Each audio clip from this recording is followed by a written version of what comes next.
Wajasiriamali hao wametoa malalamiko hayo huko katika ofisi ya majengo mapya wilaya Chake Chake mkoa wa Kusini Pemba, wakati walipokuwa wakipatiwa mafunzo ya kuwajengea uwezo yaliyoandaliwa na taasisi ya viwango Zanzibar ZBS.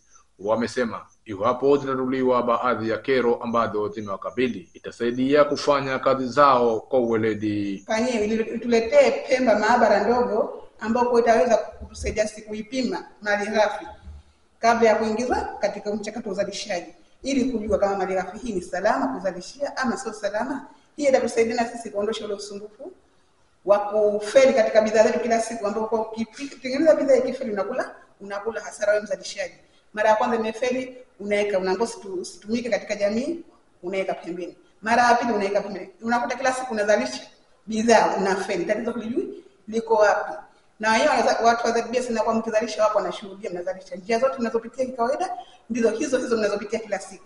Bidhaa malighafi ambayo tunanunua inategemea muda mwingine kwenye uwekezaji, uhifadhi wa malighafi. Tunaweza kusafirisha na tunasafirisha sehemu mbali, hata zikifika hapa zinaweza zikawa na athari au matatizo kwa kutumia binadamu, au zile sehemu zile bidhaa ambazo tunazitengeneza zikawa zimeharibika. Lakini ZBS wakituwekea yale maabara, vitu tukichukua bidhaa malighafi yetu yale tukaenda tukapima, basi tunaweza tukatengeneza bidhaa zetu kwa ubora na mahiri wa hali ya juu.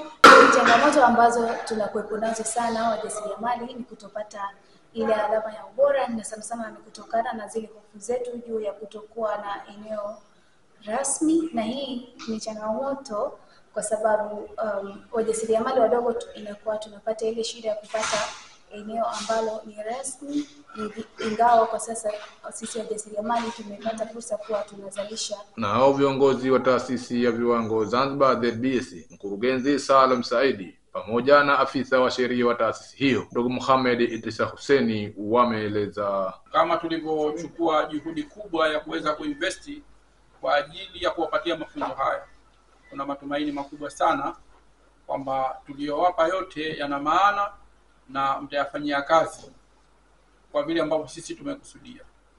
Na tutakapoyafanyia kazi haya, basi itakuwa lile lengo letu tulilolikusudia, kuhakikisha kwamba jamii yetu ya Zanzibar inabakia kuwa salama. Kwa maana tunawashauri wafanyabiashara, waagizaji, mtu anapotaka kuagizisha kitu chake, basi afike hapa ZBS, tutamuelekeza, kwa sababu lengo letu sisi ni kuwasaidia wafanyabiashara waweze kufika mbali zaidi na wasipate usumbufu wa aina yoyote. Lakini kwa hawa ambao sasa mzigo umeshafika pale bandarini, tunachukua sample ya ule mzigo wake, tunaupeleka maabara, tunakwenda kuupima. Sasa changamoto tulionayo kwamba tuna kitu kuna uhaba wa nafasi katika bandari zetu. Nikiripoti kutoka hapa Kisiwani Pemba, ni mimi Maulid Hamisi.